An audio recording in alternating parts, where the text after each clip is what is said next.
शिक्षा में विद्यालयीकरण और निविद्यालयीकरण, स्कूलिंग एंड डी स्कूलिंग एक नया कंसेप्ट है। आप लोग ऐसी बहुत सारी अवधारणाओं को पढ़े होंगे, जिनमें यहाँ पे देखिए पश्चिमीकरण, आधुनिकीकरण, निजीकरण, उदारीकरण, वैश्वीकरण, नगरीकरण, संस्कृतिकरण, औद्योगिकीकरण, सामाजिकरण और तकनीकीकरण है। यह सब अलग अलग क्षेत्रों से हैं। जैसे पश्चिमीकरण क्या है? सभ्यता, संस्कृति, रहन सहन, खान पान, जीवन शैली, विचार व्यवहार में पश्चिमी देशों की नकल करना पश्चिमीकरण है। आधुनिकीकरण क्या है? परंपरागत जीवन से ऊपर उठ करके नवीन संसाधनों का उपयोग, उपभोग तथा उपभोक्तावादी संस्कृति की ओर बढ़ना आधुनिकीकरण है। निजीकरण सरकारी तंत्र की हिस्सेदारी को 50% या उससे कम कर देना या पूरा निजी व्यक्ति को, निजी संस्थाओं को सौंप देना निजीकरण होता है। उदारीकरण वैश्विक स्तर पर नियम, कानून, विधि व्यवस्था में थोड़ी सी ढील प्रदान कर देना, नियमों को थोड़ा सरल और आसान, सहज बना देना उदारीकरण है। वैश्वीकरण की प्रक्रिया जब एक देश अपने उत्पाद को, श्रम को, ज्ञान को, खोज को, कार्य को, विचार को वैश्विक स्तर पर स्थान मिलने लगे और उसको वैश्विक महत्व मिलने लगे तो उसको वैश्वीकरण कहते हैं। नगरीकरण ऐसी प्रक्रिया है जिसमें गांव के लोग शहरों में आकर बसने लगे, शहरों का फैलाव चारों ओर बढ़ने लगे।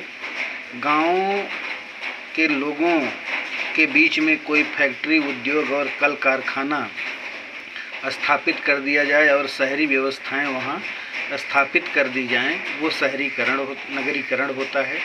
संस्कृतिकरण एक सामाजिक अवधारणा है जो व्यक्ति के कार्य, व्यवहार, पहचान, जीवन शैली, रीति रिवाज, परंपराओं को जीवित रखने और पुनर्जीवित रखने के लिए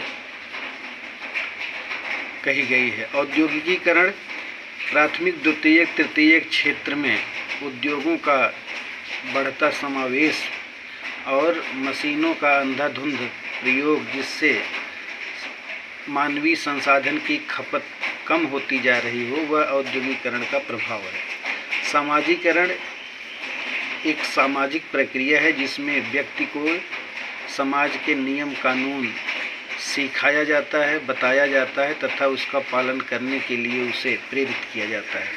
तकनीकीकरण एक नवीनतम अवधारणा है जो तकनीकी कार्य करने के ढंग को कहते हैं और उसके प्रयोग के माध्यम से बहुत कुछ आसान होता है। शिक्षा से, शास्त्र से जुड़ी हुई दो नवीनतम अवधारणाएं ये विद्यालयीकरण और निविद्यालयीकरण है। विद्यालयीकरण की प्रक्रिया में माता पिता, अभिभावक, परिवार, पड़ोस के लोग देखा देखी बच्चों को अच्छे स्कूल में एडमिशन कराने की ओर लालायित होते हैं। वहाँ पर वो उसके भौतिक संसाधनों की ओर आकर्षित होते हैं और 20वीं सदी में यह स्कूलिंग की व्यवस्था बहुत तेज़ी से बढ़ी है, जिसके कारण शिक्षा बहुत महंगी हो गई है और उसका लाभांश बहुत कम हो गया है। दूसरी अवधारणा इससे जुड़ी हुई है शिक्षा से, निविद्यालयीकरण। निविद्यालयीकरण यानी डी स्कूलिंग इसको कहते हैं। 20वीं शताब्दी के मध्य में 1970 के दशक में संयुक्त राज्य अमेरिका में निविद्यालयीकरण की अवधारणा को विकसित करने का श्रेय इवान इलीच को जाता है। उनका कहना है, मानवतावादी दार्शनिक हैं, कि आजकल विद्यालय डिब्बा बंद सूचनाएं बेच रहे हैं। उन्होंने एक पुस्तक लिखी है जिसका नाम है द डी स्कूलिंग सोसाइटी।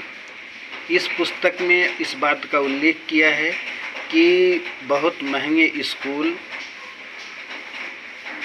बच्चों को मानसिक रूप से जो पाठ्यक्रम पढ़ा रहे हैं उनके बीच में स्तरीकरण फैला रहे हैं।